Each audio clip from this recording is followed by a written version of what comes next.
السلام علیکم جی، لنڈن سے گڈ آفٹرنون. کیسے ہیں آپ؟ خیریت سے ہیں؟ جہاں بھی رہیں آباد رہیں، خیریت سے رہیں. اچھا جی، لاسٹ ویلاگ میں ہم نے یہ بات شروع کی تھی کہ فوجی حکومت جو ہے پاکستان میں کس حد تک پاسبلٹی ہے اور کیا باقاعدہ مارشل لا آنے کا چانس ہے یا نہیں، اس پر ہم بات کرتے ہیں اور یقیناً کرتے ہیں.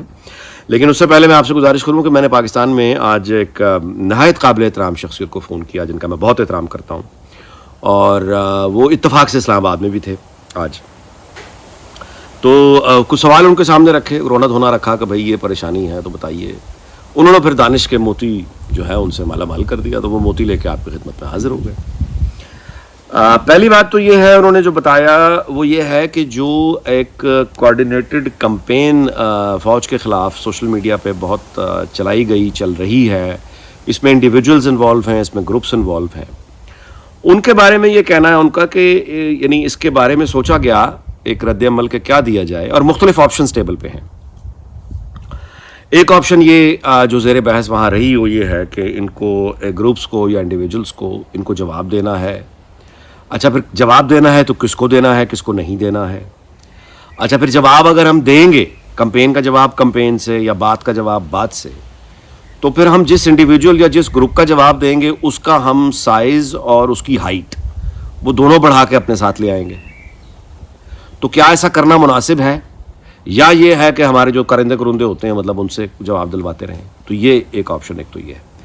دوسری بات یہ ہے جو پتہ چلی وہ یہ ہے کہ عمران خان کا جو رد عمل اور پی ٹی آئی کا رد عمل جتنا بھیانک رہا اور جتنے اٹیک آئے، یہ موسٹ سینئر لیول پہ بھی جو جنرل حضرات ہیں وہ دے ور ناٹ ایکسپیکٹنگ اٹ، اور دے ور آل مطلب وہ شوق میں آ گئے تھے. اور وہ جو آپ کہیے کہ خاموشی رہی ہے، اس کو وہ کہتے ہیں اسٹریٹجک ریٹریٹ، کہ اتنے وہ حملے ہوئے ہیں تو وہ یہ مطلب ہے کہ سوچو بچار میں لگ گئے کہ اب how to respond to this, how to react. Strategic retreat یعنی آپ پہ اب گولیاں برس رہی ہیں تو آپ پیچھے جا کے یعنی رک کے تھوڑا ٹہر کے ری گروپنگ کر لیں، ری انرجائز کر لیں اور پھر فوکس کر کے دوبارہ اٹیک کریں. تو یہ اسی موڈ میں چلے گئی تھی، یعنی آپ یوں کہہ لیجیے اسٹیبلشمنٹ، اور اس موڈ میں جا کے پھر انہوں نے سارا وہ پلان کیا. مختلف آپشنز انہوں نے رکھے ہوئے ہیں، وہ ابھی تک ان کے ٹیبل پہ ہیں، فائنل ابھی تک کچھ نہیں ہوا. تیسرا آپشن جو ہے وہ بڑا انٹرسٹنگ ہے آپ کے لیے، وہ یہ ہے کہ سب سے زیادہ جھوٹا پروپیگنڈا ہے چونکہ سوشل میڈیا پہ کیا جاتا ہے، تو سوشل میڈیا کو بند کریں. اچھا اب بند کیسے کریں؟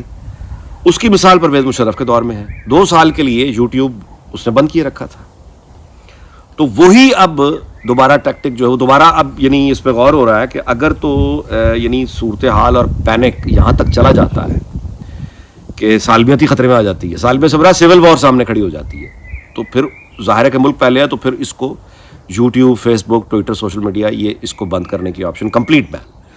اچھا وجہ اس کی بڑی سالڈ ہے. وجہ اس کی یہ ہے کہ یہ مہنگائی کا پہلا تھپڑ ہے جو ہم بلبلا رہے ہیں. حالات اور خراب ہوتے دکھائی دے رہے ہیں کیونکہ اکانومی گرو ہونے کا اس وقت کوئی یعنی چانس نہیں ہے. بجلی موجود ہے لیکن پیمنٹ کرنے کے لیے ڈالر نہیں ہے، جو تیل سے چلتا ہے وہ ڈالر ہی نہیں ہے، تو 10 گھنٹے کی لوڈ شیڈنگ اس لیے ہے. تو اب ان چیزوں کے ساتھ آپ نے نئی انڈسٹری کیا لگانی؟ تو نئی انڈسٹری لگنی نہیں ہے، اکانومی کا کوئی بڑھتا ہوا فی الحال نظر نہیں آ رہا. چیزوں کی جو پرائس ہے وہ انہوں نے مجھے کیلکولیشن مطلب بتائی کہ اگر فلاں چیز اس طرح نہ ہوئی، فلاں چیز یوکرائن، روس، مطلب وہ لمبی وہ کنکلوژن بہرحال انہوں نے یہ مجھے بتایا کہ یہ اگر چیزیں ٹھیک نہ ہوئیں اور اس کو اریسٹ نہ کیا گیا، بے چینی کو اور چیزوں کو، کچھ گلوبلی کچھ انٹرنلی، تو اس کا نتیجہ یہ ہوگا کہ یہ 1 سے 1.5 سال تک یہ جو ڈیزل ہے یہ 460 روپے پر جا سکتا ہے پر لیٹر. یعنی ڈیزل 460 روپے پر لیٹر جا سکتا ہے، پیٹرول 450 450 پہ جا سکتا ہے.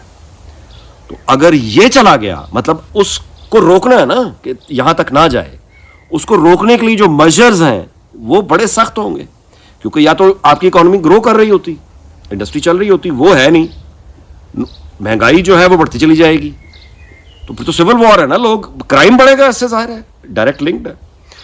بھوکے لوگ نکلیں گے، کیا کرتے ہیں پھر وہ ایک سول وار لائک سچویشن ہے. تو اس سے اوائڈ کرنے کے لیے سوشل میڈیا کو بھی یہ آپشن موجود ہے کہ جھوٹی خبروں، جھوٹے پروپیگنڈا کو بند کرنے کے لیے، پینک سے محفوظ رہنے کے لیے اگر اس طرح کی سچویشن پیدا ہوتی تو سوشل میڈیا کی آپشن کہ اس کو بند کر دیا جائے گا. آگے چلیں جی. وہ یہ کہتے ہیں کہ عمران خان جو پختونخوا میں بیٹھا ہوا ہے اس کی وجہ صرف یہ نہیں ہے کہ وہ یعنی گرفتاری سے ڈر کے بیٹھا ہوا ہے. وہ یہ کہتے ہیں کہ بیسکلی وہ آل راؤنڈر ضرور رہا ہے لیکن اصل میں اس کی جو اسپیشلٹی ہے وہ ایک بالر کی ہے.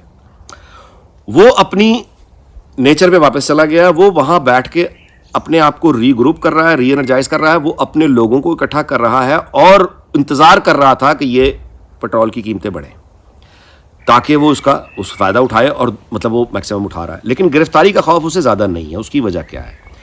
اس کی وجہ یہ ہے کہ جو اس کا فین کلب ہے یا اس کے جو چاہنے والے ہیں وہ سوسائٹی کے وہ سیگمنٹ ہے اور وہاں بیٹھے ہوئے ہیں کہ جیل اس کو بھیجنا کو آسان نہیں ہوگا.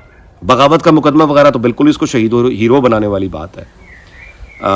جیل بھی عمران خان کو پتہ ہے کہ مجھے وہ زیادہ سے زیادہ بنی گلا میں بند کر دیں گے تو کمفرٹس ہوں گے, اور اگر کوئی اور بھی ہمت کی تو اس کو کوئی کسی تکلیف, کوئی قانون کا کوئی عملداری, کوئی عمر قید, کوئی یہ جو باتیں ہو رہی ہیں پھانسی وانسی, کوئی اس طرح کی اسے ہاتھ بھی کوئی نہیں لگا سکتا. یہ آج تک کی حقیقت ہے اور وہ یہ جانتا ہے.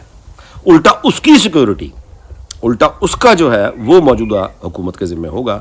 اس وقت کوئی زیادہ سے زیادہ یہ ہے کہ اس کو بنی گالا میں نظر بند کر دیں گے, اس سے زیادہ نہیں. انہیں اس کو کچھ بگڑنا نہیں ہے, تو اس کا وہاں بیٹھنے کا جو ریزن ہے وہ یہ نہیں ہے کہ اسے کسی سیل میں ڈال دیا جائے گا یا اس کو پھانسی چڑھا دیا جائے گا یا اس طرح کی بات بالکل نہیں ہے. وہ جانتا ہے ایسا نہیں ہو سکتا. تو یہ جناب آپ کو خبریں دی ہیں. اور آگے یہ ہے جو بہت انٹرسٹنگ انہوں نے بات بتائی, وہ اگین ان کا انالیسز نہیں ہے, ریڈنگ ہے, کیونکہ رابطے ہر جگہ ہیں. وہ یہ کہہ رہے تھے کہ نون لیگ ہو, پیپلز پارٹی ہو یا اسٹیبلشمنٹ ہو, یہ تینوں, مولانا فضل الرحمان کا نام انہوں نے نہیں لیا, وہ کہتے ہیں کہ میں وہاں مطلب 3 کا انہوں نے نام لیا. انہوں نے کہا کہ یہ تینوں کے تینوں اس وقت فوکس ہو کے عمران خان کو دیکھ رہے ہیں کہ عمران خان کیا کرے گا, اس کے جواب میں ہم کیا کریں گے. تینوں ہی رد عمل پر یقین رکھ کے بیٹھے ہوئے ہیں. تینوں میں سے کوئی ایک بھی آگے بڑھ کے کوئی ایکشن نہیں کر رہا, اپنی موو نہیں کر رہا. چونکہ اپنی موو نہیں کر رہا, تینوں اس کی طرف دیکھے ہوئے ہیں, تو اس لحاظ سے وہ ابھی تک ان کے نفس پہ چھایا ہوا ہے. ضرورت اس بات کی ہے کہ ان تینوں میں سے کوئی آ کے انیشیٹو اپنا لے, اس کو رد عمل میں ڈالے. وہ یہ کہتے ہیں کہ اس طرح کی کوئی بات ابھی تک دکھائی نہیں دے رہی. اور پھر آیا جناب میرا سوال کہ فوجی حکومت, اور پس منظر اس کا میں نے گزارش آپ سے کر دی ہے. ڈی جی آئی اے سے ابھی امریکہ ہو کے آئے ہیں, ان کا ڈائریکٹر سی آئی اے سے ملاقات ہوئی ہے, نیشنل سیکورٹی ایڈوائزر سے ملاقات ہوئی ہے, اور ڈیٹیلز افغانستان کے علاوہ کو سامنے آئی نہیں ہے. ظاہر ہے اس طرح کی اسپائی چیف کی کوئی پریس کانفرنس تو نہیں ہوگی نا. تو طالبان کے ساتھ تو مطلب ہے ٹی ٹی پی کے ساتھ سیز فائر ہو گیا ہے, اور افغانستان سے ریلیٹڈ وہ کیا کون سی ہیں وہ تو وہ بہتر جانتے ہیں. لیکن اس دورے کے بعد یعنی ریلیف جب کہ امریکہ نے ہی دینا ہے, تو امریکہ تو ٹریڈیشنلی فوجی حکومتوں کو سپورٹ کرتا ہے, ان کو تو سوٹ کرتا ہے کہ ڈکٹیٹر بیٹھا ہو. یہی سوال میں نے ان سے کیا, تو ان کا جواب یہ تھا کہ دیکھیے آج تک تو نہیں, یعنی فوج کا, کیونکہ آگے ان کو پتہ ہے کہ ہم آ جائیں گے تو اکانومی یہ جو 460 اور 450 روپے پر لیٹر ڈیزل اور پیٹرول, وہ کیوں یہ چاہیں گے کہ وہ آ کے یہ والی مطلب ہے اگر یہ ہو چیزیں اگر کنٹرول میں نہ آئیں اور یہاں تک مہنگائی ہو گئی کہ سول وار لائک سچویشن آ گئی, تو وہی اپنے سر پہ کیوں لیں گے.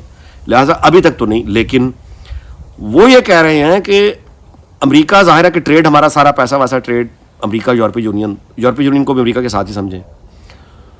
تو وہ یہ کہہ رہے ہیں کہ مطلب ہے یعنی میری جن سے بات ہوئی وہ یہ کہہ رہے ہیں کہ امریکہ اگر تو اشارہ کر دیتا ہے اور پیسہ جو وہ اس وقت ریلیف دینے کے, لیکن اگر وہ ریلیف دینے پہ تیار ہو جائے, ریلیف دے دے, اور مطلب ہے تو فوجی حکومت تو 1 گھنٹے کی بات ہے.